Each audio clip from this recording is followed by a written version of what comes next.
Hey guys, imagine walking down a flight of stone steps, each one colder than the last, the air growing wetter, ranker, and heavier with every breath. You haven't even been thrown in yet, but the rats already smell you coming. Welcome to the last night of your life. In a medieval dungeon, death isn't swift, it's a long, wheezing, screaming goodbye. Before you get comfortable, please hit like and subscribe, but only if you truly enjoy what I do. Drop a comment telling me where you're tuning in from and what time it is for you. It's always fascinating to see who's joining us from around the world. Now dim the lights, maybe turn on a fan for that soft background hum, and let's dive together into today's journey. Let's say you've been accused of something. Maybe you looked at the local lord the wrong way. Maybe someone wanted your land. Maybe you're just the unlucky guy in the village who talks too much and bathes too little. It doesn't really matter. You're being taken to the dungeon, not because you're guilty, but because someone else has power and you don't. That's medieval justice for you. Your journey begins not in the dungeon, but in the street, dragged through the mud, maybe tied to a cart, maybe just kicked along by armored boots. The townspeople jeer, toss cabbage, sometimes worse. And in that moment, you realize you're not a person anymore. You're a performance, a lesson, a warning to others. They're not looking at you like a neighbor. You're already halfway dead. The entrance to the dungeon is not dramatic. No flaming torches or grand arches, just a door, a wooden one, with iron studs. It opens with a creak that sounds like a scream someone gave up on halfway through. You're shoved inside, and instantly everything changes. First, the smell. Forget toilets, forget fresh air. This is a cocktail of mold, rotting straw, human waste, blood, and despair. You don't breathe this air. It invades you. It fills your nose, settles in your lungs, and refuses to leave. You gag. Everyone does. Next, the sounds, chains dragging, a low moan from a corner, someone weeping, a scream far off that no one reacts to anymore. Rats squeak, but louder than you'd expect, because they're not afraid of humans here. They're part of the furniture. The inmates are the intruders. Your cell isn't ready because you're not that important. First, you're taken to the keeper, a man who looks like he was carved from gristle and regret. He doesn't care what you did. He cares if your family can pay a bribe. No? Too bad. Into the pit you go. And yes, it is a pit. There are cells, sure, but they're for prisoners who are too valuable to kill quickly. You're not worth iron bars. You're dumped into a stone room below the rest, literally beneath dignity. It's dark, save for a slit high in the wall that lets in just enough light to show how much filth is on the floor. The floor is not for standing. It's for sleeping, bleeding, and relieving yourself. And you will do all three, often at once. You're not alone. There are two others in here. One's too far gone to speak. The other offers you a piece of something that might be bread, might be rat. You decline. He laughs. Suit yourself. You'll be eating worse by morning. There is no mattress, no straw, just cold, damp stone. If you lie down, you might not get up, but standing hurts too. The ceiling is low, so you hunch. The walls are wet. And the smell, yes, still worse somehow. Now let's talk fashion. Your clothes are not yours anymore. You're going to lose pieces of them as they rot off your body. And the lice, they're the real rulers here. You scratch until you bleed, then scratch more. Infection isn't a risk, it's the main event. Water? If you're lucky, someone pours a bucket down a grate once a day. Most of it misses your mouth. Food, gruel, maybe. But only if someone feels charitable or wants to keep you alive for a confession. Speaking of which, confession isn't about guilt, it's about spectacle. The jailer wants you to confess because it makes his job easier. The Lord wants you to confess because it makes him look just. And the priest wants you to confess because your soul is already halfway down a slide into hell. But you're not ready to confess, are you? You're innocent. You'll explain it. You'll scream it, and scream you do, until your throat feels like it's filled with gravel. No one comes. No one ever comes. You could vanish in here, and the world wouldn't even hiccup. Eventually, your body starts to understand the rules. Don't waste energy. Don't drink too fast. Don't stand in the wrong corner. Don't sleep too deep. Rats nibble soft parts. You think you're hallucinating, but then you realize, nope, that's a real medieval cockroach walking across your face. You're starting to break, not physically yet, but mentally. Time doesn't exist in the dungeon. There are no windows, no clocks, no sunrises, only the occasional torchlight when the guards shuffle through with the grace of drunken cows. One night, or maybe morning, the door creaks open. A guard points. You're dragged out. You're relieved. You think maybe they're letting you go. You hope they believe you. They don't. You're taken to another room. It's not cleaner, just different. There's a wooden frame, some ropes, and a crank. Congratulations. You've been upgraded to interrogation. But we'll save that special treatment for part 2. For now, you're tossed back into the pit. You collapse on the stone floor, barely able to move. The other prisoner looks at you. "That bad already?" he says. You try to answer, but your lips are cracked, your tongue dry, and your soul halfway gone. Midnight hasn't come yet, but you're almost there. So you survived your first few hours in the dungeon.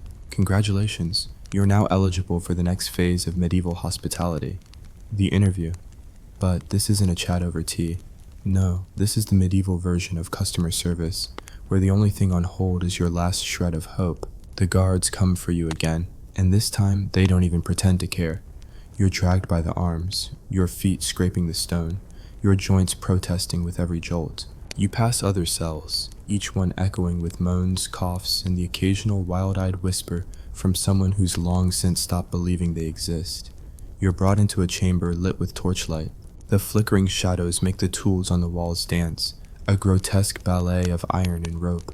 There's a wheel, there's a rack, there are tongs, and in the center, a man in a blackened leather apron who hasn't smiled in a decade. This is the interrogator. His job isn't to find the truth, it's to make you say it. You're strapped into a chair that's not really a chair. It's more of a waiting room for agony. No cushions, just splinters. The interrogator leans in. He smells like old meat and mildew.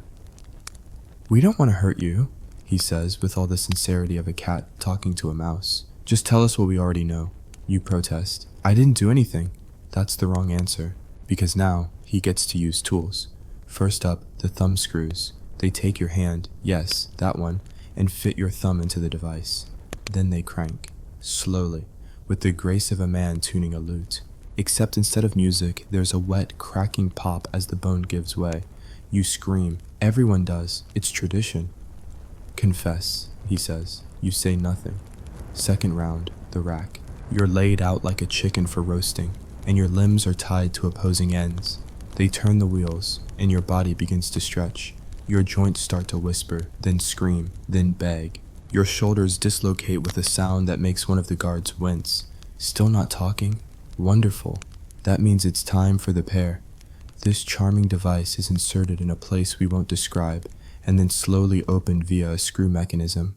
Let's just say, if your voice wasn't high-pitched before, it will be now. It wasn't even made for truth, it was made for humiliation, for spectacle, for that special kind of psychological annihilation that medieval Europe perfected like fine wine and terrible dentistry. At this point, you're not answering questions, you're just trying to remember your name. You're soaked in sweat, drool, and fear. The interrogator offers water, not to drink, of course, just to splash your face and keep you conscious. Then comes the rope, not to hang you, yet, but to bind your limbs in such a way that circulation becomes a myth. The pain isn't sharp, it's creeping, spreading, like fire through the wet wood. You think of home, of your mother, of that one time you laughed until you cried, and now you're crying without the laughter. And here's the joke. You don't even know what they want you to say. It's not like you've been given a script. You could confess to stealing a pig, cursing the baker's daughter, or consorting with Satan himself, and it still might not be the right answer. That's because in medieval interrogation, truth is optional. What they really want is order. They want someone to blame. And right now, you're just the perfect size scapegoat. Eventually, you give in. You confess to everything, to crimes you couldn't possibly commit, to sins you don't understand. You even confess that you're left-handed, which, by the way, is highly suspicious in this time period. Lefties are practically heretics. And do they stop the torture once you confess? Of course not. Now they know you can talk, they just want you to talk more. Who else was involved? Where's the rest of your cursed coven? What are your plans? You make up names, you start naming people from nursery rhymes. You say the goat was your accomplice. You tell them you spoke with a demon through a potato. They write it all down like it's gospel. You're finally thrown back into your cell, and this time even the rats seem a little disgusted. Your body is wrecked, your mind is shattered. You try to lie down, but your limbs don't work the way they used to. Your cellmate looks at you and just shakes his head. They broke you fast, he mutters. You must be important. You're not. That's the real tragedy. No one's coming for you. No dramatic rescue, no pardon from the king, no last-minute proof of innocence. You confessed, that's all they needed. And tomorrow, or maybe the day after, time doesn't matter here. You'll be hauled into the public square and mercifully executed. If you're lucky, it'll be the axe. If not, the rope or fire. And if you somehow survive that, well, there's always the oubliette. Ah yes, the oubliette. A fun little French word meaning to forget. It's a hole, deep, narrow, and designed for one thing, making you vanish. They lower you in and never pull you out. You sit in the dark until your body decides to quit. No sound, no light, no end, just nothing. But don't worry, you're not there yet. Right now, you're still bleeding into the floor. You're still part of the dungeon's chorus of misery. The other prisoners murmur prayers or curses or songs that never seem to end. One man has been humming the same tune for 4 days or 4 weeks. You have no way to know. Your stomach growls, but there's no food. Your mouth's too swollen to eat anyway. You close your eyes, but sleep brings no peace, only fever, dreams of iron, fire, and screaming mouths. Midnight comes, you think, and you're still alive, but you're not sure if that's a win anymore. By now, you've screamed, you've stretched, you've confessed to sins both real and imaginary, and yet, somehow, your heart is still limping along in your chest. Congratulations. You've unlocked the next circle of medieval hell. Punishment, not the execution. No, that's too clean, too final. What comes next is worse, because it's meant to last. Because some bright mind in some cold castle decided that punishment wasn't about justice, it was about theater. So here you are, barely breathing, soaked in pain and humiliation, and the guards come back. Again. They don't speak to you, they grunt, pull you up by whatever limbs are still attached properly, and haul you up into the daylight. Yes, daylight. You blink like a mole. The sun burns, the air is too clean, but don't get excited, this isn't freedom. This is display, because now you're going to be punished where everyone can see you. The crowd is already waiting, children sitting on shoulders, old women with baskets, merchants taking a quick break from selling onions and overpriced fish. Because what's better than a public flogging to spice up market day? You're tied to a post in the square, not gently. Your arms are pulled back, chest exposed, skin pale from weeks in the dark. And then comes the whip. Let's pause here to talk about the whip. Not some Indiana Jones leather flick. No, this is a tool of anatomy, made from twisted cords, sometimes knotted, sometimes studded with iron or bone shards. It doesn't just hit you, it bites, it chews, it tears. The first lash doesn't feel real. Your nerves are too damaged to register anything properly. But by the third or fourth, fire, slicing fire across your back. The crowd doesn't cheer, not really, they just watch. This is education. Morality with a blood soundtrack. You pass out, maybe. The pain hits such a crescendo that your brain does you the favor of pulling the curtain for a bit. When you wake up, you're back in the dungeon, or a version of it. Your cell smells even worse, because now you've added your own blood to the already rich bouquet of feces and rat urine. You can't lie on your back, your skin is torn, raw, leaking. You curl in a ball, sobbing, not from pain anymore, but from the bone-deep understanding that this is it. There is no justice coming, no rescue, no redemption arc. You start to hallucinate. The cracks in the stone wall look like faces. The dripping water whispers your name, or maybe it's someone else's name. You don't know anymore. Your cellmate talks to ghosts. You start answering them, but it's not over, because what is medieval punishment without variety? Next up, the stocks. You're taken out again, this time to the edge of the village. They lock your hands and head in a wooden frame and leave you there. Rain? Too bad. Sun? Hope you like sunburn. Passers-by, they throw things. Some laugh, some spit. One child throws a dead rat. It hits your face and bounces off like some twisted carnival prize. You can't move. Your neck cramps. Your arms go numb. Time drips slower than the sewage from the privy down the road. And all the while, you're exposed, displayed like a grotesque statue to moral order. Sometimes people are pilloried for an hour. Sometimes for days. You don't know which kind you are. All you know is that you've wet yourself, you can't feel your hands, and a flock of flies has made your ear its personal cathedral. Eventually, mercifully, they take you down. You don't walk back, you crawl. They dump you in a different cell this time. Solitary. Just you and the silence and the soft squirming sound of something in the corner that's definitely not sleeping. Your punishment was public, yes, but it's not over. Because pain has memory. Every breath stings, every movement burns. Your back is a shredded map of misery. Your muscles twitch involuntarily from nerve damage. You can't sleep because there's no position that doesn't hurt. And now you hear rumors. From the cell across the hall, a whisper comes through. You're next for branding. Branding, a way to say, even if you live, we own you. They heat an iron until it glows, and then press it into your skin. The smell is unforgettable. Your own flesh cooking like spoiled meat on a bad campfire. Some scream, some faint, some just go silent forever. You don't know which one you'll be, but you know this. No matter what, you'll carry that mark. On your skin, on your soul. The dungeon is quiet that night. Even the rats seem subdued. You think of praying, but the words won't come. You try to cry, but your tears have dried up with your strength. You're not a prisoner anymore. You're just waiting for whatever they throw at you next, and it could be anything. The Iron Maiden? Perhaps. It's real enough, despite what the historians argue. Spikes and shadows and the slow crush of inevitability. The boot? Oh yes. Wedges driven between your shins until bone splinters like dry wood. The cat's paw? A metal claw designed to strip flesh like bark from a tree. Or maybe they'll just leave you. That's a punishment too. Because in a medieval dungeon, survival is the worst sentence of all. You want it to end. You beg for it to end. But they're not done with you yet. Not until they're satisfied. Not until you're no longer even a warning to others. Just a stain on the floor. You're barely a shadow now. Your skin is a patchwork of bruises and wounds. Your mind, once full of ideas, arguments, hopes, maybe even jokes, is now just a fog of pain and regret. You've lost track of time. You don't know if it's been days, weeks, or months. You just know your name feels unfamiliar, and your body no longer feels like yours. And now, the door creaks open again. But this time, the guard doesn't drag you out for more torture. He just points. Out. Out? That word doesn't make sense at first. You blink. Your swollen eyes can't focus. You try to move and fail. The guard shrugs, tosses a bucket of cold water on you, and walks away. You're left crawling toward the light. Every inch of the floor scrapes your belly.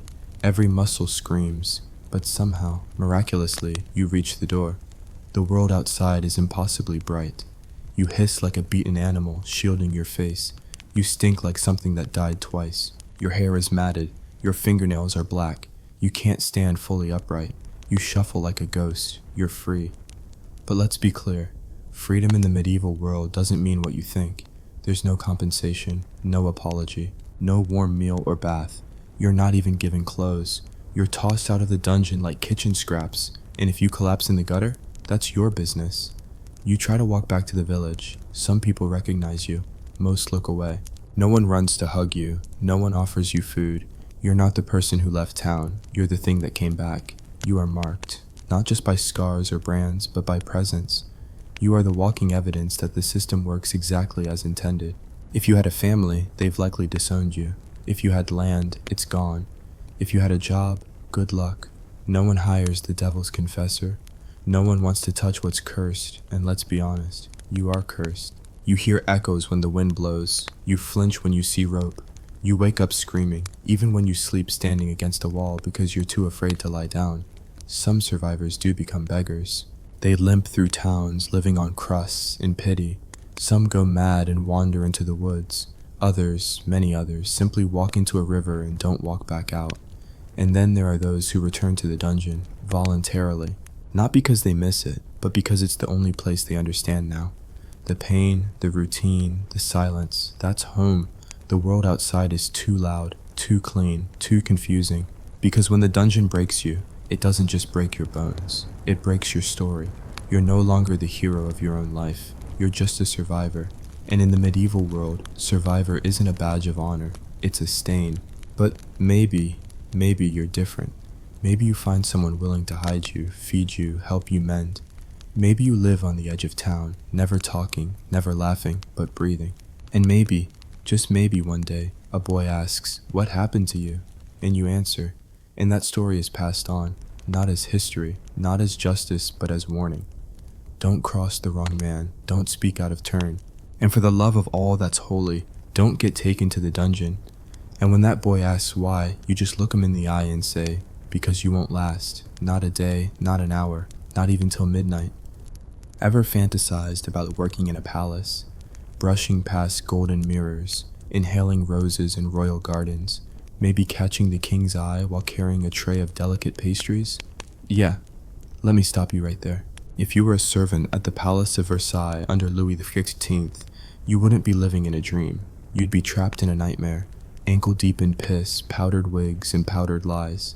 You've just arrived at Versailles. Congratulations, or rather, condolences. You've made it into the most magnificent palace in Europe, the gleaming gilded pride of Louis XIV, the Sun King himself. But you're not here to dance in the Hall of Mirrors. You're here to serve, and not just any old household. This is the royal court, where perfection is mandatory, failure is public, and dignity is absolutely optional. From the outside, Versailles is dazzling. 7,500 rooms, gold leaf glinting off every cornice, gardens that stretch to the horizon in geometrical perfection. But from the inside, from your side, it's a stinking, crowded human zoo, bursting with courtiers, nobles, musicians, priests, secretaries, mistresses, and about 1,500 servants, each fighting for the privilege of being ignored. And what are you? A scullery maid? A boot boy? A chamber valet? Doesn't matter. You're still sleeping on a straw mat stuffed in a stairwell or under a staircase. The palace is so crowded that even most nobles don't get proper rooms. So guess who's really not getting one?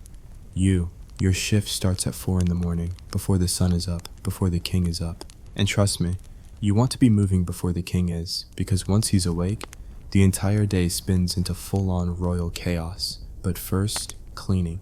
Cleaning Versailles is a joke, a cruel, daily, unwinnable joke. The palace is too big and the people too numerous. There is no plumbing. None. Toilets? Ha! There are chamber pots if you're lucky.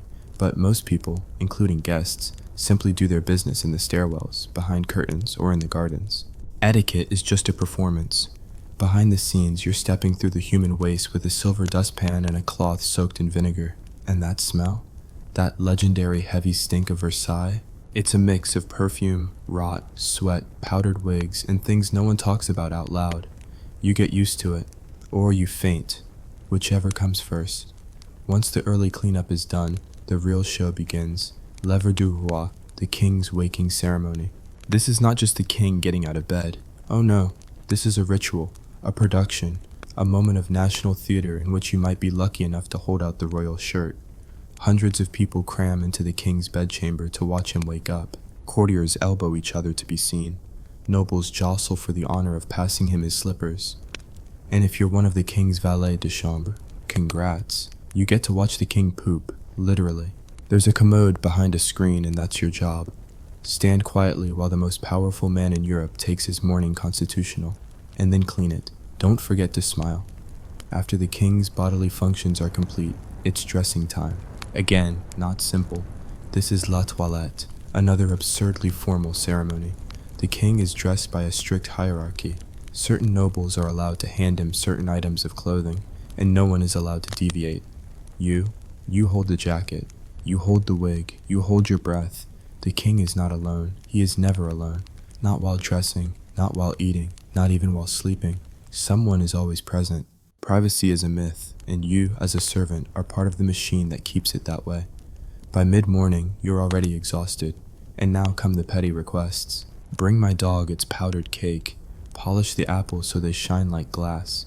Fetch me rose water, but not the cloudy kind, or I shall scream. Nobles use servants like background decoration. There to flatter, flatter more, and disappear. You aren't thanked, you aren't seen. If you're spoken to, it's to be criticized. And if you're a woman, you better be invisible unless you're very attractive. And then you're either recruited for dirty work or invited to something even worse. The palace isn't just full of people, it's full of gossip, intrigue, spying. Everyone is watching everyone else. There are literally people whose full-time job is to spy on other people's conversations in the hallways and report back to someone higher up. You could be overheard saying the king's wig looks dusty and find yourself demoted to rat-catching duty in the cellar. Which, by the way, is a real job. And the rats at Versailles? Oh, they're thriving. Between the food waste, lack of sanitation, and endless corridor nooks, it's rodent heaven.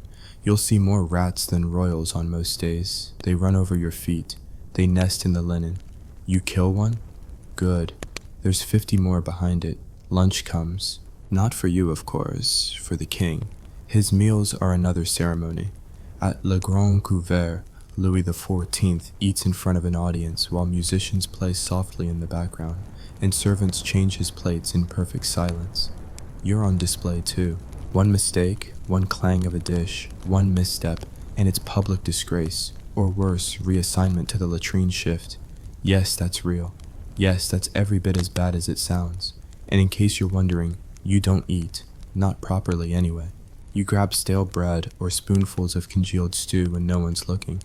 There's no designated break. You don't get me time.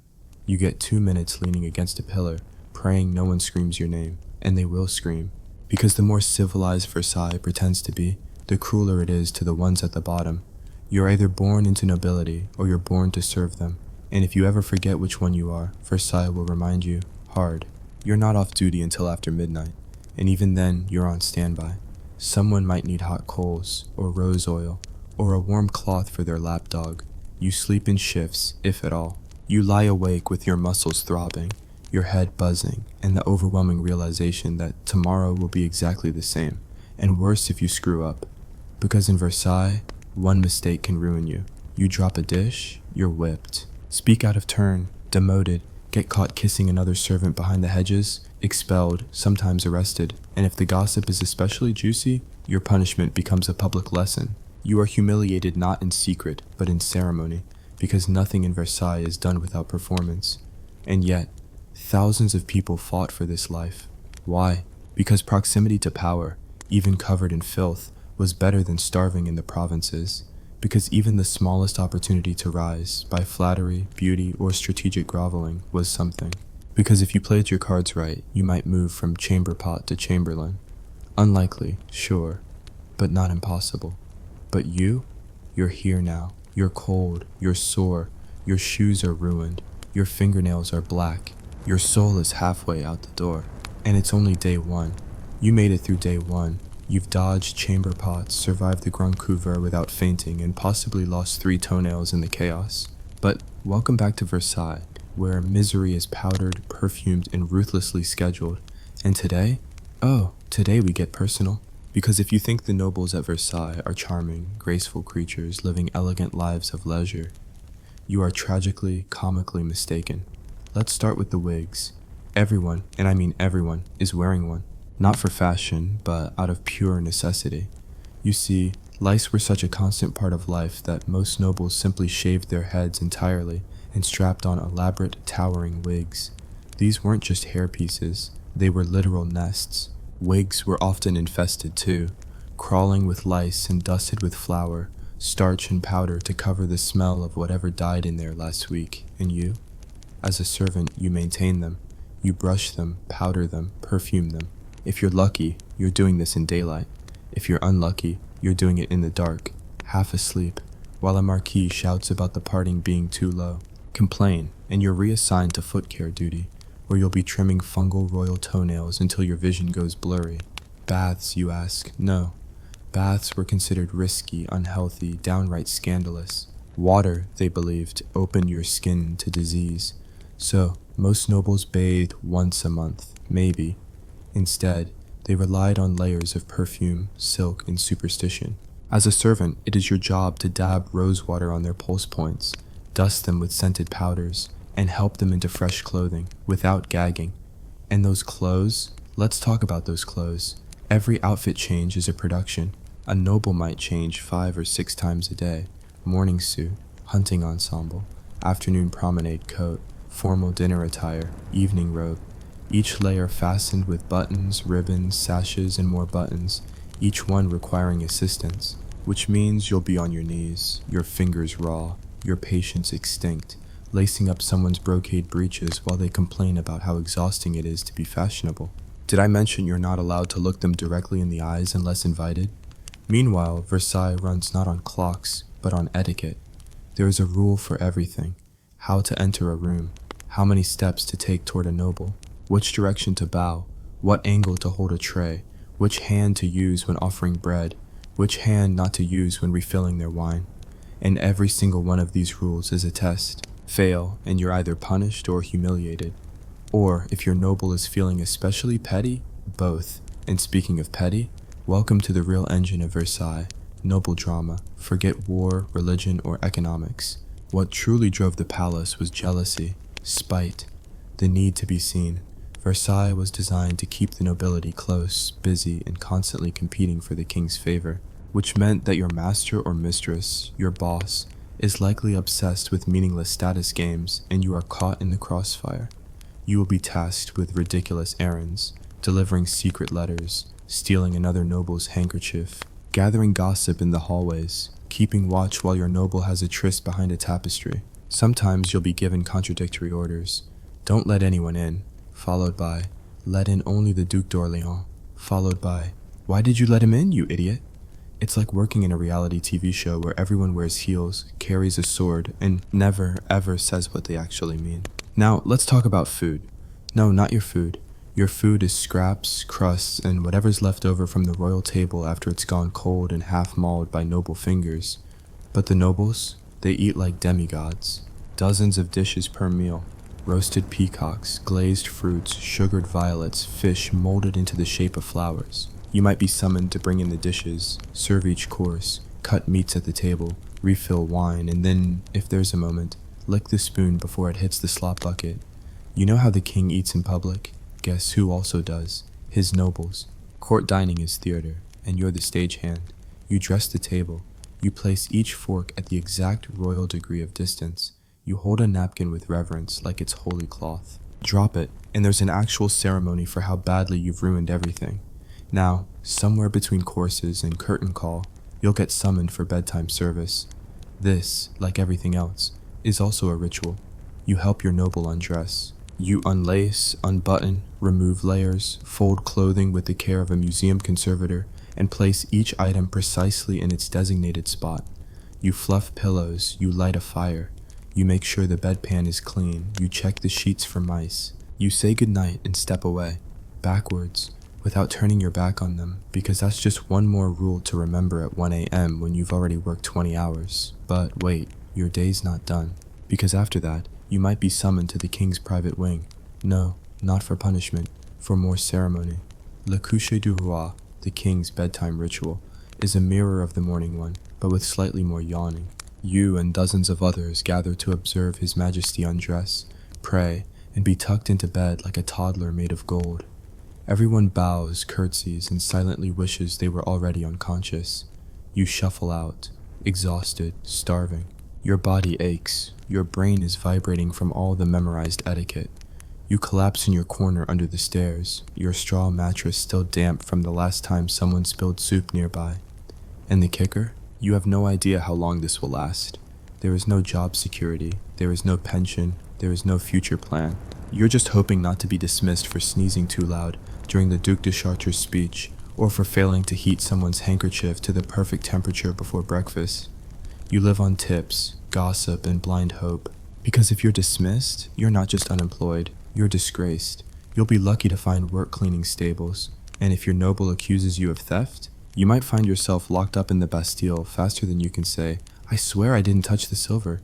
So, still dreaming of golden hallways and velvet banquets? Because behind every polished marble floor in Versailles is a trail of broken backs, blistered feet, and chamber pots with your name on them. By now, you've stopped dreaming of escape and started fantasizing about falling into one of Versailles' decorative fountains just to feel clean again. But don't get too relaxed, because nighttime at the palace doesn't mean rest. It means chaos of the scented, scandalous, and completely sleepless kind. Welcome to Versailles after dark, where intrigue oozes like candle wax and your job as a servant turns from exhausting to existentially dangerous. The palace never sleeps. Not really. By the time the king has been ceremoniously tucked into his bed, which, by the way, he doesn't always sleep in, the rest of the palace wakes up in a different way. The halls fill with whispers, lovers sneak behind columns, courtiers slither from one room to another, eyes peer through keyholes, And you, the servant, are caught in this luxurious circus of insanity, expected to be invisible, but also instantly available. If you work the night shift, congrats. You're now responsible for things like lighting hundreds of candles with wax-coated fingers, refilling braziers to keep noble toes warm, because heaven forbid they feel a chill, escorting tipsy dukes back to their quarters without accidentally hearing what they say in their drunken ramblings, which, by the way, could contain treason, gossip, or just the world's worst poetry. And let's talk about gossip for a second. Versailles runs on it like a bloodstream. Servants are expected to listen, but never repeat. A wrong word, even whispered to another servant, can cost you everything. Why? Because everyone is trying to climb. Even among the staff, there's a hierarchy sharper than a rapier. That pretty valet who gets to dress the Duc d'Orléans, he's probably reporting everything you say to someone with a powdered wig and an even bigger ego. But the real danger at night? That comes from the people who want to be seen. Take Madame de Montespan, for example. Louis XIV's favorite mistress for years. Beautiful, brilliant, unhinged. She was notorious for turning servants into pawns in her private wars. You might be ordered to accidentally spill wine on a rival's gown, or to deliver an unsigned letter to her enemy's room, or worse, help mix one of her infamous potions. Yes, potions. You've heard of the affair of the poisons, haven't you? Let's refresh your memory. In the 1670s, Paris and Versailles were rocked by scandal. Nobles, dozens of them, were implicated in a vast network of poisoners, alchemists, fortune-tellers, and black magic. And guess what? Servants were often the middlemen. They passed notes, carried the powders, buried the evidence. Sometimes they didn't even know what they were part of, until they were arrested, tortured, or executed. So if Madame says, "Bring me this powder and don't breathe a word," your choices are A. Say no and be dismissed, or worse. B. Say yes and hope you're not aiding in a murder plot. C. Say yes, breathe a word, and end up with your tongue removed for gossiping. Choose wisely. Now, let's say you've survived that. Good for you. Time to clean. Because every night, the palace devolves into a disaster zone. There's vomit in the alcoves, broken glass on the terrace, a spilled tray of candied almonds clogging the marble stairs. One of the mistresses has smeared rouge across the tapestry. Again. The Duc de Vendôme has tried to fence with the footmen. Again. Someone's parrot has escaped and is attacking wigs. Again. You fix it all before dawn, without a sound. Because if the king wakes up to disorder, heads roll. And not metaphorically. And then there's the party scene. You think today's influencers party hard? Versailles invented the game. Masked balls that lasted until sunrise. Gambling salons with fortunes lost in an hour. Secret drinking dens behind the Hall of Mirrors. And every event was a performance. Servants dressed nobles, painted their faces, whispered reminders about who to flirt with, who to snub, and when to laugh. You held their wigs while they vomited, wiped their noses when they cried, and listened to their confessions without reacting. Because if you reacted, you might be accused of knowing too much, and that gets you reassigned to the stables, or worse, the kitchens, which brings us to the kitchens, the lowest circle of Versailles hell. A boiling, smoky, overcrowded labyrinth of chaos. You don't just cook. You slaughter animals, pluck geese, gut fish, shovel coal, burn yourself 10 times a day. And if a single dish is overcooked, underseasoned, or presented without the correct flourish, you are screamed at, demoted, or whipped. Food poisoning?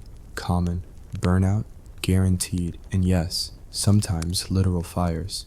The palace nearly burned down more than once, and you can bet the servants didn't make it onto the rescue list. Night is also when the ghosts come out. Not metaphorical ghosts, actual ones according to the servants who've been here too long. They say they see women in white gliding down the halls, hear whispers behind the locked doors, smell perfume in rooms long sealed. Are they hallucinations from lack of sleep, madness from stress, or the echoes of centuries of heartbreak? You don't ask, you're too tired, too afraid. Instead, you carry on. You sweep, you bow, you powder, you scrub, you lie, you flatter. You stay awake because to fall asleep at Versailles as a servant is to risk being trampled, scolded, or dismissed. You drink whatever wine you can sneak. You cry quietly behind a pillar. You pray you wake up to a less impossible day. You wonder what fresh horror tomorrow's royal schedule holds. And then, just before dawn, the bell rings again. It's time to prepare the king's room for la lèvre du roi. Again, the whole cycle starts over. And you wonder how much longer you can survive. You've dressed nobles in wigs that weighed more than toddlers. You've dodged poison scandals, court gossip, and rats that seem to have unionized. You've watched the sun rise after nights of cleaning up barf behind brocade, and yet you're still here. Congratulations. But here's the final truth. Versailles doesn't care if you survive. It only cares that you serve. And in the end, even the best servants, the loyal ones, the clever ones, the ones who play the game and play it well, are still disposable. Let's begin with the lie of advancement. Yes, on rare occasions a servant could climb. The Sun King loved promoting people to roles like first groom of the stool or guardian of the napkin, because it gave the illusion that Versailles was a place where anyone could rise. But don't be fooled. Those promotions came at a cost.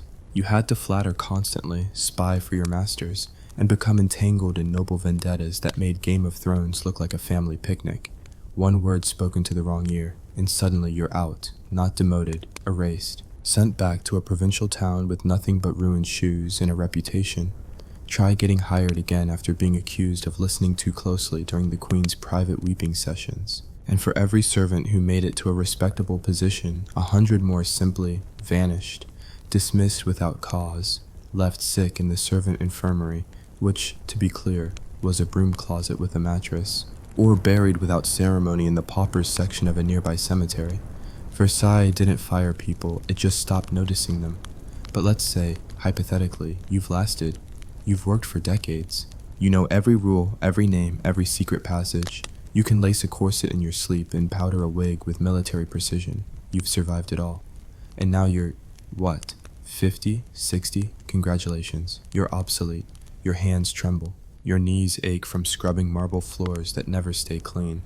Your back has forgotten what upright feels like. You've served through wars, births, deaths, coronations, scandals, and 1,000 massacre balls.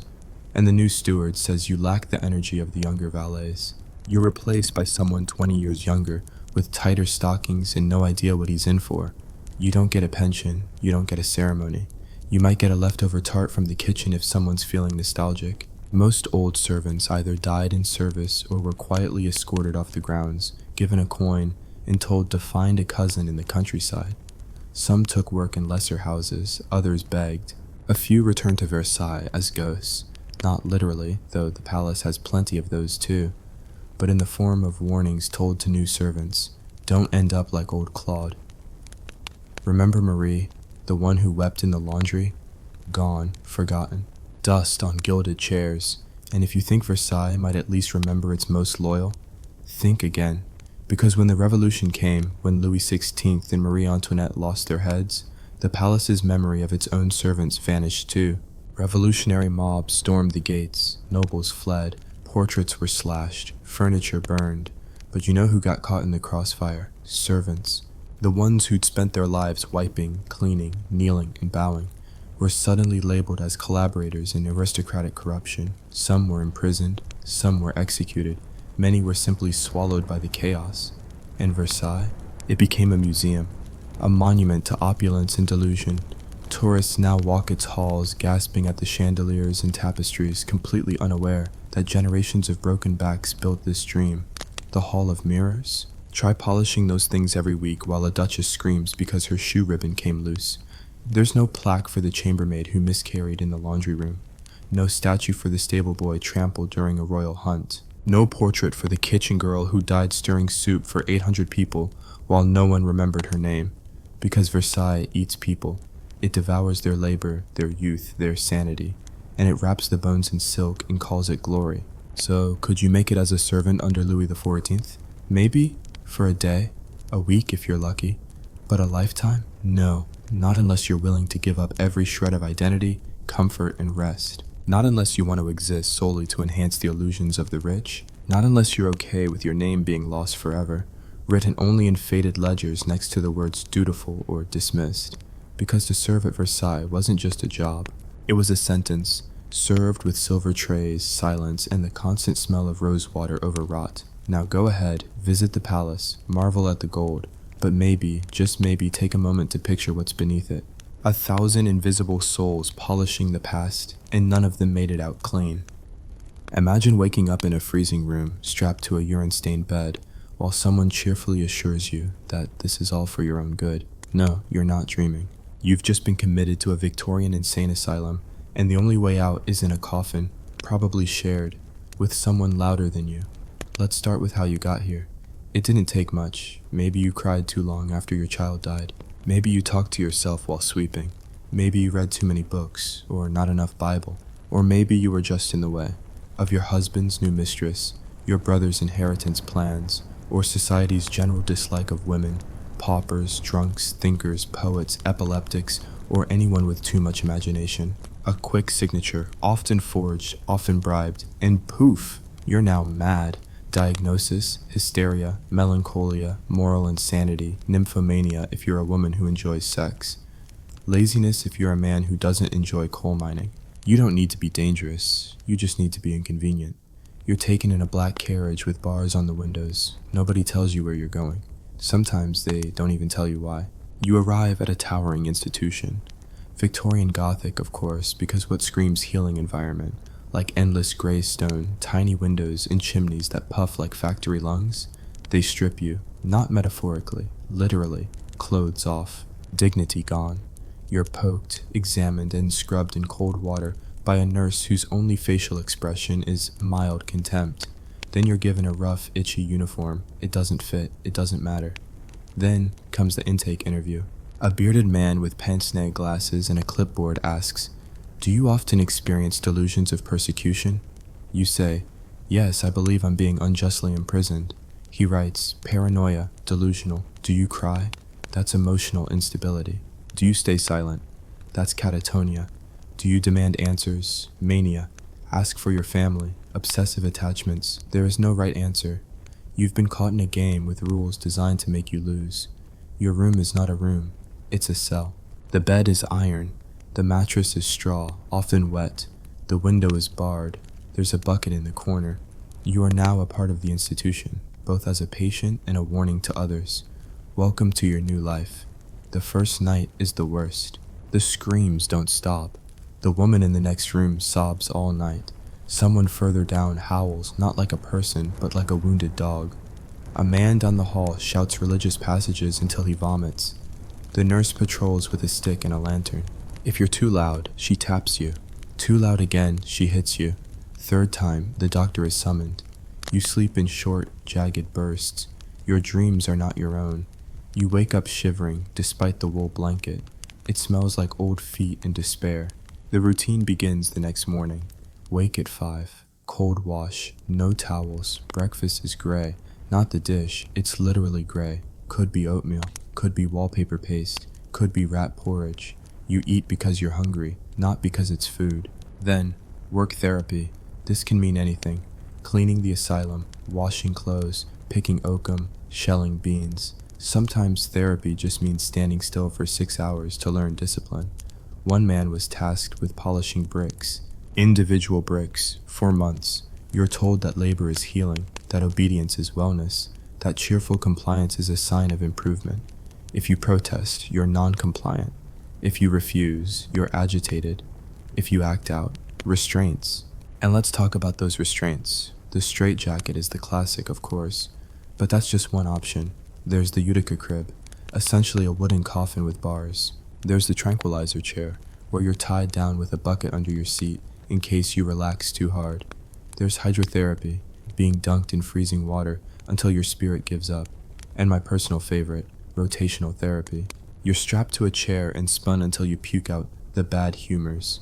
Medieval carnival meets 19th century science, and don't forget leeches or blistering or bleeding. If you're lucky, you might get moral treatment, which is a fancy way of saying you're allowed to sit in a garden for 5 minutes while being watched by a man with a club. The doctors, some mean well, a few, but most are amateurs with degrees in guesswork.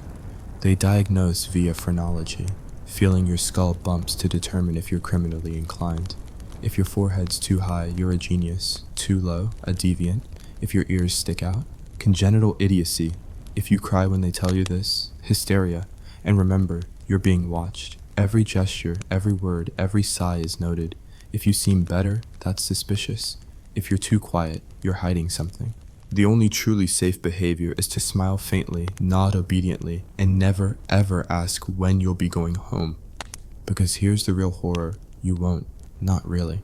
Your release depends on proving you're sane, but only the people who declared you insane get to make that call. And they don't like to admit mistakes. That's the catch. Once you're labeled, the burden is on you to convince them they were wrong. And while you're busy trying to walk the tightrope of normalcy, the asylum itself is working to unravel you. The monotony, the noise, the lack of privacy, the boredom, the violence, the neglect, these aren't side effects, they're features. The system is designed not to cure you, but to contain you. You are not a person, you are a condition. The irony? The longer you stay, the more likely it is that you'll go truly mad. One woman arrived sane and was diagnosed with religious melancholia for quoting Psalms too often. 5 years later, she was biting her own hands and speaking in colors. They called it progression of disease. But really, she just learned how to survive in a place where logic has no value. You think this couldn't happen to you? That you'd be smart enough, tough enough, clever enough to beat the system?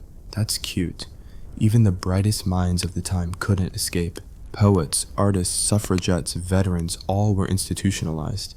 Not because they were dangerous, but because someone decided they were wrong. And in Victorian medicine, wrongness is fatal. Still think you'd last a day? That was just the morning. We haven't even gotten to the treatments yet, so you've survived your first 24 hours in the asylum, which is more than some can say. You've learned the rules. Don't scream, don't cry, don't think too loud, and above all, don't get noticed. But even if you manage to walk that tightrope, there's one thing you can't avoid: treatment. Let's talk about the brilliant, cutting-edge, wildly unhinged methods Victorian doctors used to cure madness. First on the list, hydrotherapy. Sounds nice, right?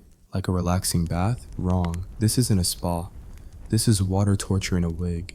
There are two main versions. The first is the continuous bath, which means they place you in a tub of cold water and leave you there for hours or days, sometimes strapped down with a wet sheet tied over your body and head like a human tea bag. The goal? Calm the nerves. The result? Hypothermia, skin rot, and quiet sobbing. The other version is the surprise bath, a sudden, violent dunk into ice water, often when you're not expecting it. It's meant to shock you back to sanity. What it really does is make you scream until your throat gives out. After your daily freezing, you may be treated to some chemical experimentation. The Victorians had a love affair with poisons disguised as medicine. You might be prescribed bromide for your nerves. Sounds tame, right? Bromide depresses the central nervous system and can lead to confusion, hallucinations, and yes, death. You could also be given chloral hydrate, the Victorian knockout drug of choice, administered liberally to sedate the noisy ones. And then there's mercury, actual liquid mercury, rubbed on your skin, put in your mouth, all to purify your humors. Side effects? Oh, just a touch of organ failure, tooth loss, and death. You know, minor issues. But what if you weren't lucky enough to just get poisons and freezing baths? What if the doctors decided you needed a more direct cure? That's when we enter the world of electric shock therapy, or, as they sometimes called it, galvanism. Now, keep in mind, this is pre-Edison electricity, wires, copper plates, and manual crank generators. Doctors would attach electrodes to your temples, or sometimes your tongue or genitals, and send small, erratic shocks through your body. The idea was to jumpstart your sanity like a dead horse cart. It didn't work. What it did do was cause convulsions, burns, and in some cases, permanent brain damage. But hey, it kept you quiet. Then there's surgical intervention, and by that I mean lobotomy before lobotomies existed. Doctors loved tampering with the body in pursuit of mental cures. Bleeding was common. If you were female and overexcitable, you might undergo clitoridectomy, surgical removal of genital tissue to cure sexual thoughts. Other patients were subjected to ovariectomies, testicle removals, or worse, based on the logic that reproductive organs cause madness. Still standing? Let's add in isolation therapy. The thinking went, maybe if you just had enough peace and quiet, your mind would fix itself. So they locked you in a tiny, windowless room for days, maybe weeks. No sounds, no stimulation, just stone walls and your own breath. This was supposed to calm you. What it usually did was drive people deeper into psychosis. Hallucinations were common. One man reportedly met God after 3 weeks in solitary. Another woman stopped speaking forever. Of course, none of this would be complete without moral therapy, a well-meaning movement that started with good intentions and ended with rules so strict they felt like a prison inside a prison. Moral therapy banned cards, dice, alcohol, laughter, dancing, novels, and even talking too much. You were expected to be quiet, orderly, grateful, and humble. Any deviation from this holy behavior was punished, not always physically, but with loss of privileges, less food, no exercise, isolation. And don't forget the regular inspections. Every week, the doctor would come around with a team and observe you, how you stood, how you greeted him, whether your eyes darted too quickly or your hands fidgeted. All of it was noted. Too alert? You're hiding something. Too still? You're descending. Too polite? You're faking. Too upset? Hysteria. Too calm? Catatonia. There's no winning here. And the worst part? Some of the staff enjoyed it. Not all, but enough. Some nurses and attendants got a thrill from the power imbalance. They'd make you do humiliating things. They'd force feed you cod liver oil until you vomited, then punish you for the mess. They'd whisper fake news from the outside world just to watch you break down. One infamous nurse in London was known for waking patients by clanging pans and singing hymns at top volume. At 2 a.m., you don't have friends in the asylum, only fellow prisoners. Some are too far gone to speak. Others are pretending to be insane so convincingly, they've forgotten how to stop. And a few, just a few, are still lucid, watching, waiting, hoping someone on the outside will remember they exist. Spoiler, no one will. Your family, if you had one, has probably moved on. The longer you're locked up, the more shame they feel. Better to forget. Better to pretend you died of consumption. Easier to explain at dinner parties. You might be moved to a different ward. Not because you're improving, just to make room for new guests. These places were always overcrowded. You could be bunked next to someone with violent tendencies, or someone who thinks you're Napoleon and wants to duel you with a spoon, or someone who never blinks at all. You learn to adapt. You learn to stay invisible. You learn to fake normalcy so well that you almost forget what real normal feels like. You smile when spoken to. You hum when walking. You agree with everything. Yes, doctor. Thank you, nurse. I am better today. You perform sanity like a trained animal, just hoping it might save you. But inside, you're slipping. Your memories feel like stories someone told you. Your emotions come in dull waves. Your thoughts wander off without saying goodbye. You start to believe you belong here, that maybe they were right, that maybe you were broken all along. And that's the genius of it. The cruelty isn't just in the shocks, the drugs, or the isolation. It's in the erasure of you. By this point, you've been dunked, bled, blistered, shocked, spun, drugged, and left in the dark with your own unraveling thoughts. But maybe, just maybe, you've learned how to survive. Not thrive, not recover, just survive. The thing is, in a Victorian asylum, survival isn't a destination, it's a purgatory. And the longer you're here, the less of you there is to save. But don't worry, you're not alone. You're now part of an exclusive club, the Forgotten. Thousands of people who entered the doors of these institutions never walked out again. Not because they died, though plenty did, but because no one ever came back for them. They were misplaced, misdiagnosed, misjudged, and simply misfiled. Some even had their names changed by staff, on purpose or by accident. Try getting a family to visit you when they think you died 5 years ago under a different name. Take the case of Elizabeth Packard, a woman committed by her husband for having opinions. Literally. She challenged his religious beliefs. That was enough. He signed a paper and she disappeared into an Illinois asylum for 3 years. The doctors insisted she was incurably insane, until she managed to sneak letters out and eventually proved she was sane in court. But she was one of the lucky ones. She had education, persistence, and allies. Most didn't.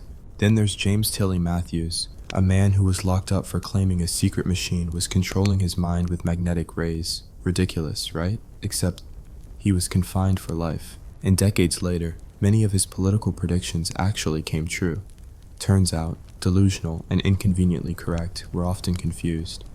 Now, think about the people who didn't write books or start lawsuits, the ones buried in unmarked graves behind the asylum walls. Women committed for mourning too long, men for drinking too much, children for being disabled, unwanted, or simply poor. Whole generations lost to paperwork and indifference. And if you think children had it easier, think again. Victorian asylums were filled with feeble-minded youth, many of whom were just autistic, epileptic, or dyslexic before those words existed. They were considered uneducable, unfixable, and therefore unworthy of anything but confinement.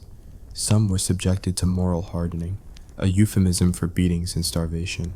Others were used as unpaid labor until they aged out, or died of natural causes, usually tuberculosis or neglect. Even the famous weren't immune. Mary Todd Lincoln, widow of President Abraham Lincoln, was committed to an asylum by her own son. Her crime, grief, and shopping. She bought too many gloves and mourned too visibly, so she was locked up and told she was hysterical. Because in Victorian society, nothing was more dangerous than a woman who refused to shrink. And then there are the lifers. These were the patients who knew the system too well. They'd been there so long they became part of the wallpaper. They mopped floors, helped staff, and often had no idea how old they were. One man believed it was 1852 for 30 straight years. Another thought he was a lighthouse keeper and would light the morning fog with a candle in his shoe. You laugh until you realize you're starting to believe him, because now you're not sure what's real anymore either. The line between sanity and madness has become slippery. You catch yourself talking to someone who isn't there, not because you're delusional, but because it's easier than silence.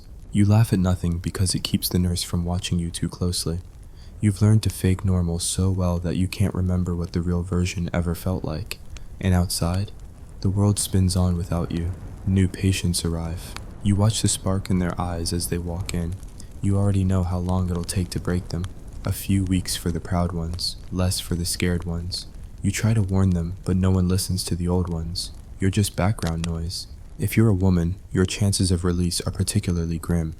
Because if you were hysterical before, you're ruined now. You've been touched by madness. No one marries that. No one hires that. You're a stigma in a corset. Even if you're released, you'll be watched like a fire hazard. One wrong expression at dinner, and it's back to the asylum you go. Only this time, they won't believe you even pretended to get better. Some patients try to escape. A few succeed.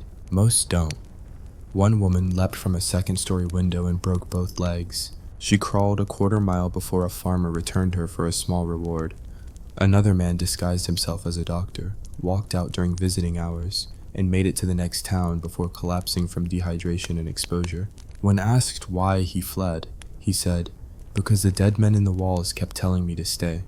Were they hallucinations? Maybe. Maybe not. Because this place, this damp, cold, iron-barred factory of despair, starts to whisper to everyone eventually. You start seeing faces in the floor tiles. You hear footsteps behind you. Even when the corridor is empty, you feel the gaze of portraits whose eyes have long since faded. You forget who you were before. You're not a person anymore. You're a case. A bed number, a diagnosis, and the worst part? Some days you feel better. But not because you're healing. No, you've just adapted. The torture doesn't sting as much. The injections don't burn. The screams don't keep you up anymore. You've learned to nod at the right times, smile on cue, speak calmly. The doctors start saying things like stable and possible discharge. You should feel hope, but you don't, because you've realized something. You're not the same person who came in. That version of you is gone, maybe buried in the asylum cemetery under a cross that says Patient 428, or maybe still trapped in the walls somewhere, whispering warnings to the new arrivals. And if they do let you go, you don't go home. You go to a halfway house, or a boarding house for the incurables, or a relative's attic, where you sit in silence and try not to remind them of what you've become. Some former patients end up in poorhouses. Others return to the asylum after a week, unable to sleep anywhere else. Because the asylum may break you, but the outside world doesn't know how to fix you either. In the final chapter, Escape, Death, or the Long Fade into Silence, the 3 exits and why none of them are really freedom. Let me know when you're ready for the last descent. At last, you've reached the end, or what passes for it here. There are only 3 exits from a Victorian insane asylum: escape, death, or the long, quiet surrender of everything that ever made you human. Let's start with the most dramatic: escape. It's rare, almost impossible. But every so often, a patient makes it over the wall, or under it, or through a bribed staff member who doesn't ask questions. You'd think escape would be a moment of triumph, right? A slow-motion run into freedom, birds flying overhead, orchestral music swelling. Nope, it's cold. You're barefoot, you're covered in sores, you smell like wet straw and despair. You haven't eaten real food in weeks. You're not running toward freedom, you're stumbling away from trauma. And you're not going to a warm welcome, you're going to a world that doesn't believe you, doesn't want you, and certainly won't help you. And if they catch you, back you go. Only now with a diagnosis that includes delusions of autonomy. You'll be put in the high-risk ward, closer observation, less air, more treatments. Most escapees don't last long. They collapse from exhaustion, exposure, or infection. Some wander into rivers. Others just sit down in the road, staring at the horizon, waiting for someone to tell them where to go. But let's say you don't try to run. Let's say you stay. That brings us to death. It sounds grim, and it is. But for many, it was the only real escape. The average life expectancy in some asylums was a few years, if you were lucky.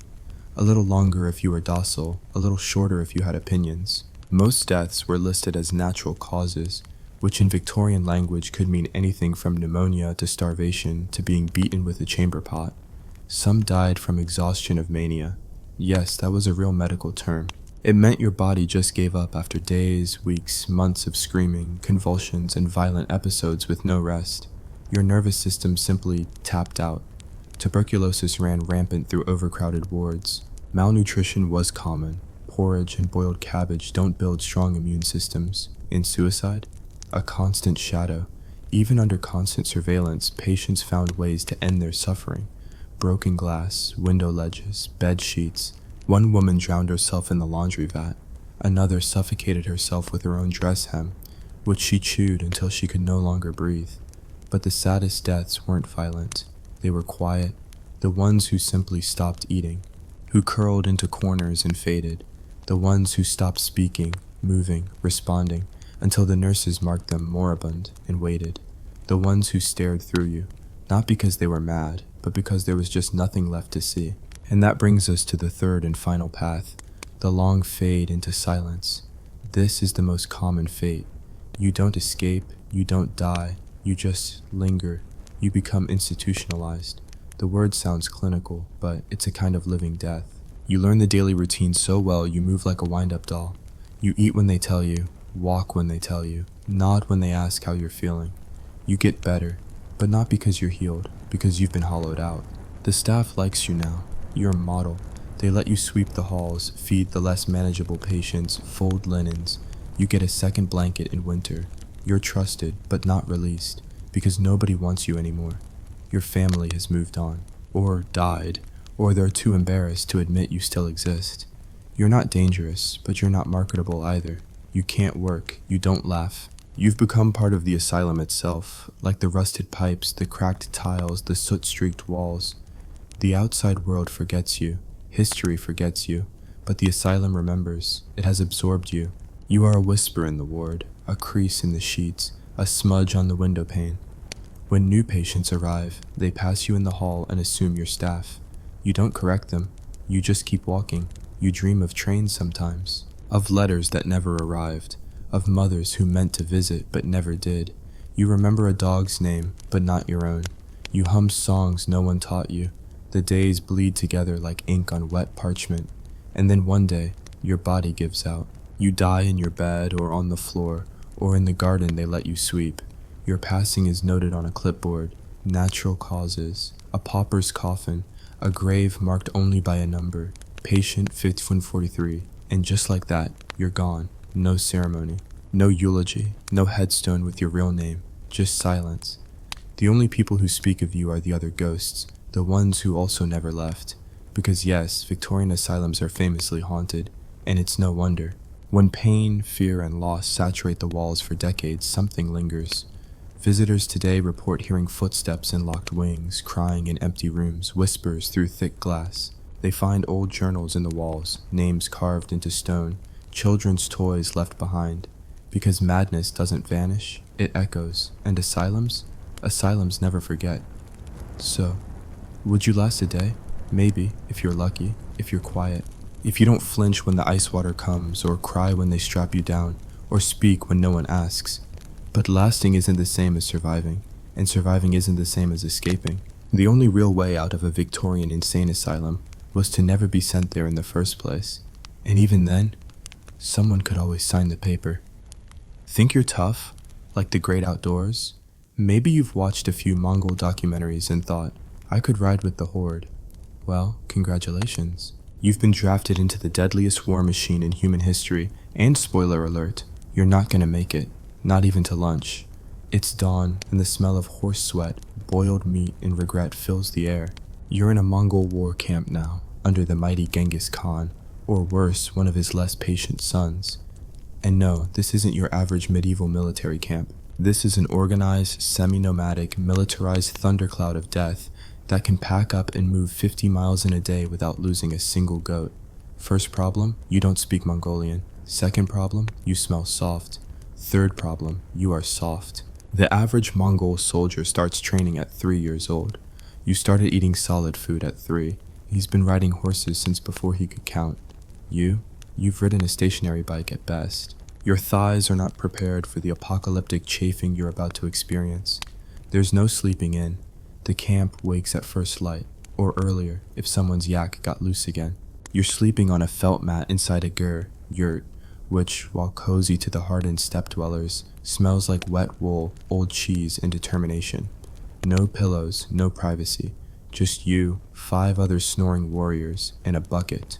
Oh, you thought there'd be a bathroom? No, friend. Welcome to the Great Khan's world. You're squatting in open air with a spectacular view of nothing but wind-blasted grassland and your own life choices. Wipe with what, you ask? Probably grass, if you're lucky. Hope you weren't too attached to the concept of hygiene. Now get dressed. You've been issued a deal, basically a heavy coat tied at the waist with a sash. You'll wear it every single day, in every kind of weather. In winter, you stuff it with sheep wool. In summer, you just sweat and hope for a breeze. Underwear? Not really a thing. Boots, sturdy, but not kind. They're stiff leather, lined with fur, and designed to endure hell, but not comfort your fragile modern feet. Breakfast? Fermented mare's milk. Not joking. It's called arog, and it's what's available. Tart, fizzy, and slightly alcoholic, which sounds fun until you remember it's also your hydration, your nutrition, and your digestive gamble for the day. If you're lucky, you'll get a lump of dried curd called arul, a dairy brick so hard it could chip your teeth. It tastes like sour chalk with a vengeance. Eat up. Now the real fun begins. The daily drills. The Mongol army doesn't believe in rest. You ride, you shoot. You ride while shooting. You shoot while galloping backward. You practice ambushes, long-range communication via flag signals, and, this one's fun, how to build a fire without smoke so no one sees your camp. Because being invisible is part of the brand. Can you shoot a composite bow from horseback? No? Too bad. You're going to learn, or you're going to be assigned to the glorious position of arrow retriever, which is exactly as humiliating as it sounds. Arrows are expensive. You don't waste them. You collect them from enemy corpses, battlefield dirt, or your own camp's test range.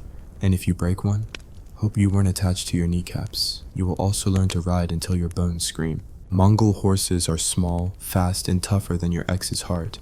They eat grass, they drink little, they run for hours, and they do not care that you're not used to bouncing in the saddle like a bag of laundry.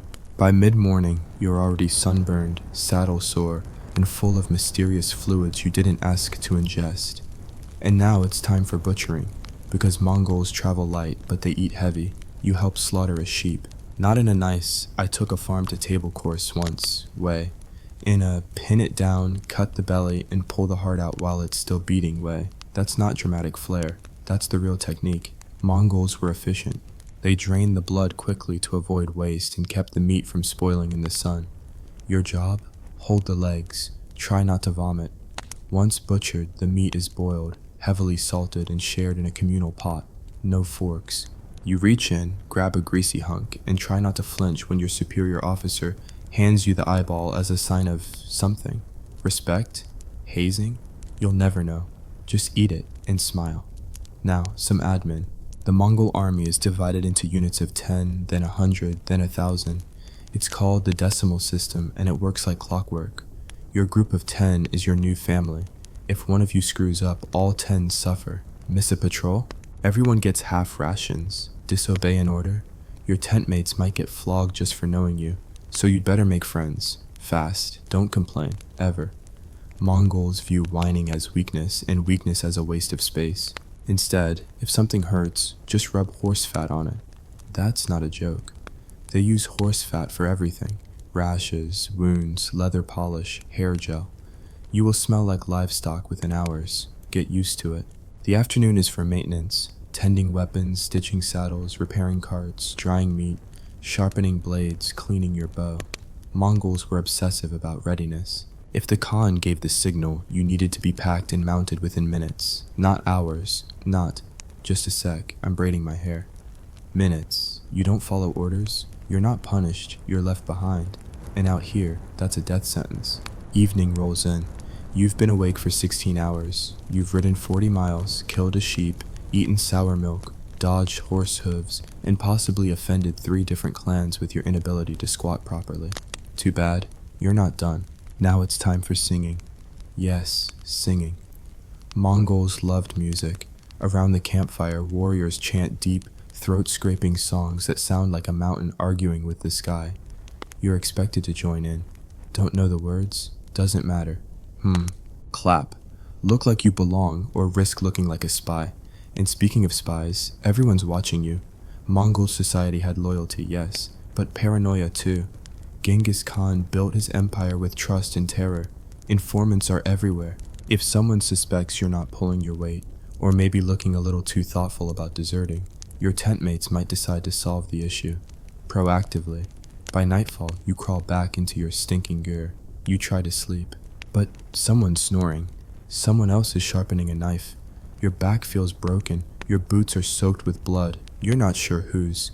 And you've learned 5 things. Mongols don't nap. Mongols don't whine. Mongols don't lose. You are not Mongol.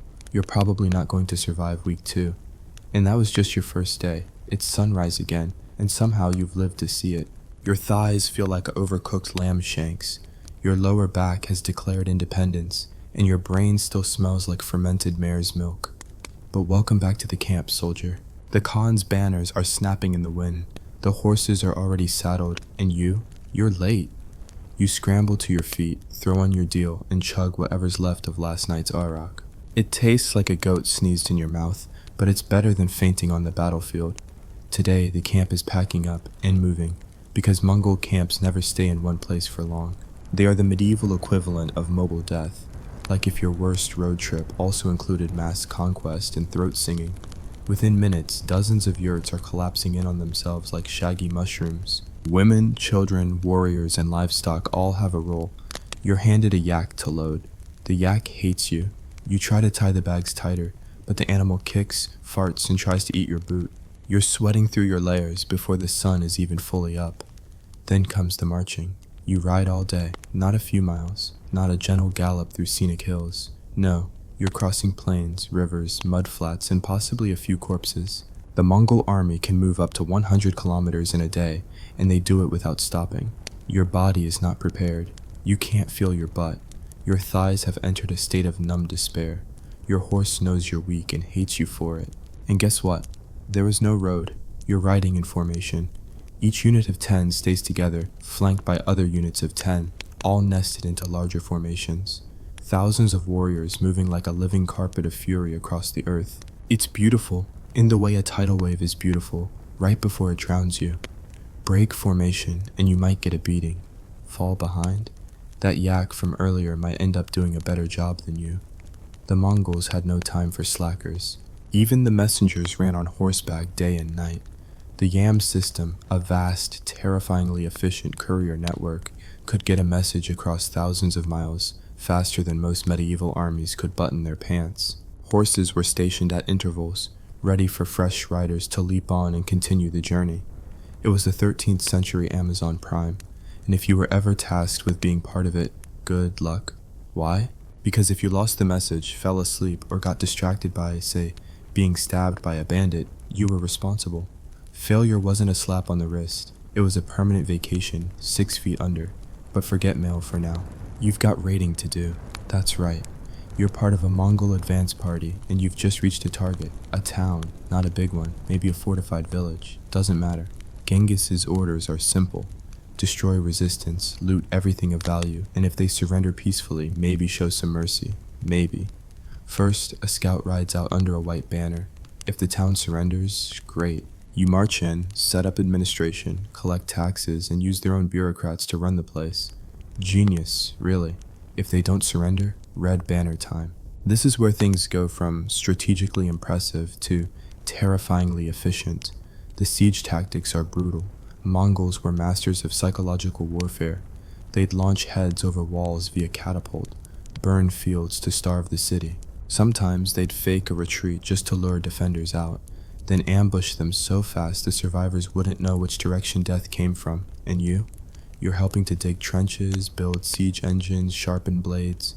If you're lucky, you don't end up on fire. Once the walls fall, or the gates open in terrified surrender, it's chaos. Orders are shouted, loot is divided, buildings burn. You're handed a bag and told to gather anything valuable. Silk, coins, weapons, horses, human lives sometimes, and yes, you loot, or else. There's a quota. If your bag isn't full enough, your commander might assume you were hiding treasure for yourself. That's a quick way to get your nose sliced off. Or worse, exiled from the army. And being left behind in a razed town full of angry survivors? Not ideal. Now it's cleanup. You bury the bodies, or don't. Sometimes they're left as a warning. You torch the remaining buildings, or don't. Sometimes they're taken as barracks. You relocate civilians to serve the empire, or don't. Sometimes they're marched into the desert as a walking punishment. The point is, you do exactly what you're told. Mongol commanders operated on iron discipline. They'd conquered empires by being terrifyingly consistent. Disobedience wasn't corrected, it was eliminated. Even officers weren't safe. Genghis once executed an entire unit of 10,000 because their commander let some Chinese engineers escape. Why? Because letting anyone escape sends the wrong message. Mercy is weakness, and the Mongol Empire was never weak. By nightfall, your hands are shaking. Your boots are soaked in blood. Again, unclear whose. You've eaten boiled meat in silence with men who watched their cousins die in the last raid. You've seen children used as bargaining chips. You've learned that Mongol warfare is a machine, and you're just a cog. There's no room for honor here. No room for second thoughts. The Khan doesn't need your conscience. He needs your obedience. He needs you to ride, shoot, burn, and keep moving. You try to sleep, but your dreams are filled with fire and galloping hooves. Someone in your gur is humming a death song. Someone else is sharpening a knife. You roll over, pressing your face into your felt mat, and wish, briefly, you died with the scouts. But guess what? Tomorrow you invade an actual empire. You survived your first few raids. Congrats. You're now 12 pounds lighter, 5 years older, and your soul has shriveled into something small and leathery. But don't get cozy, because Genghis Khan isn't just building a war camp. He's building an empire, and you're riding straight into it, one ruined city at a time. Today, you're marching into unfamiliar territory. Not grassland, not another dusty steppe village. This time, Persia. It's hot, it's mountainous. The cities are walled, the people are organized, and they're not impressed by your smell.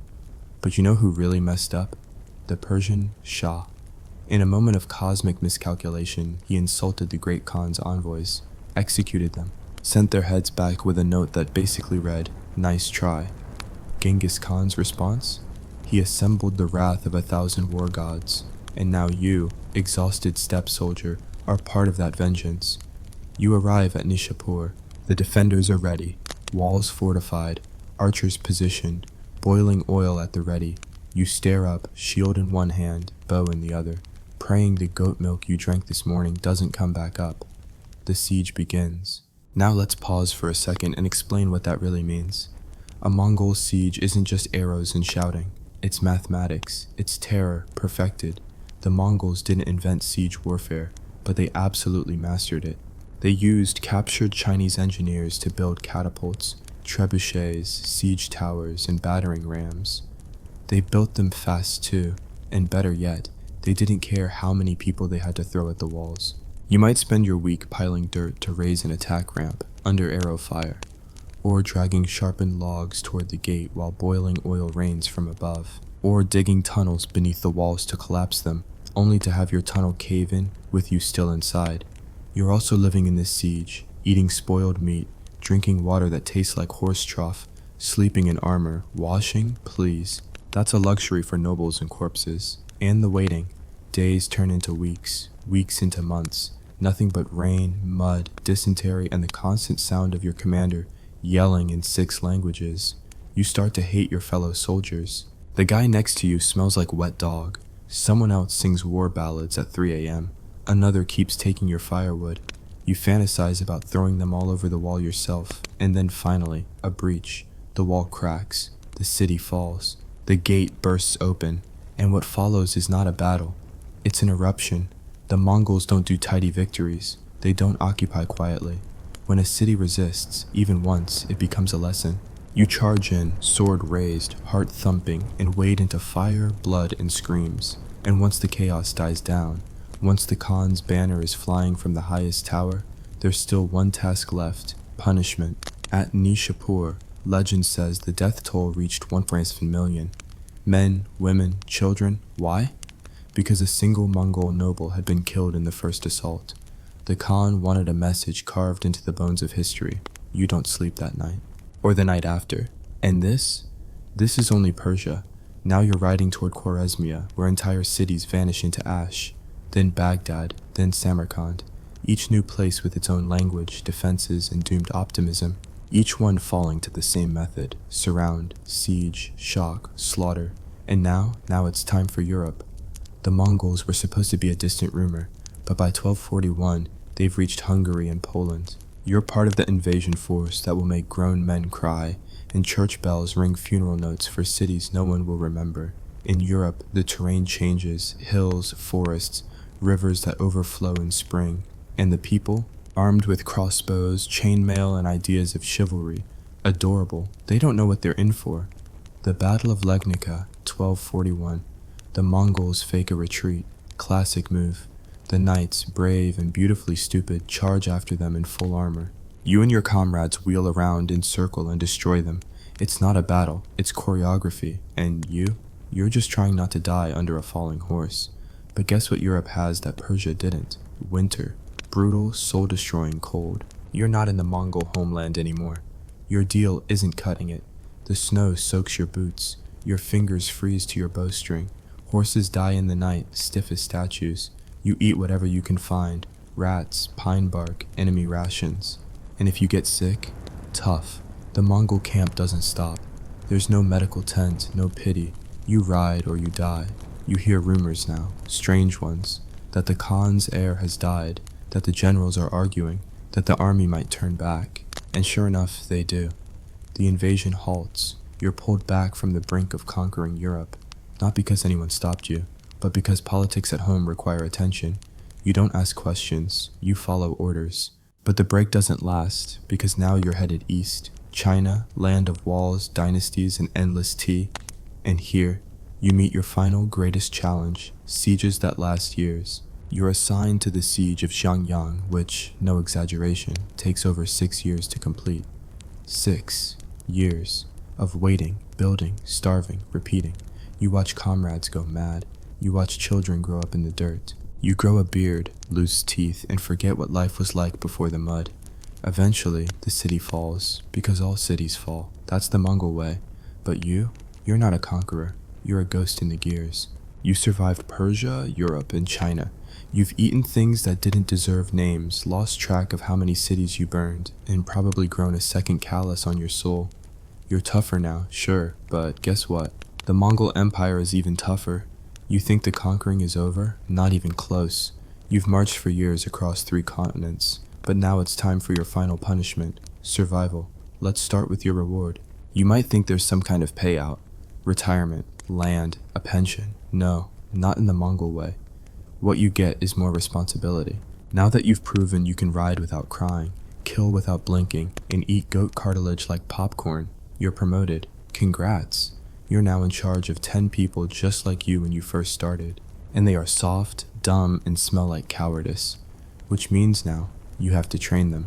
You get to be the one explaining how to fire a bow on a galloping horse while sleep-deprived and bleeding from the knees.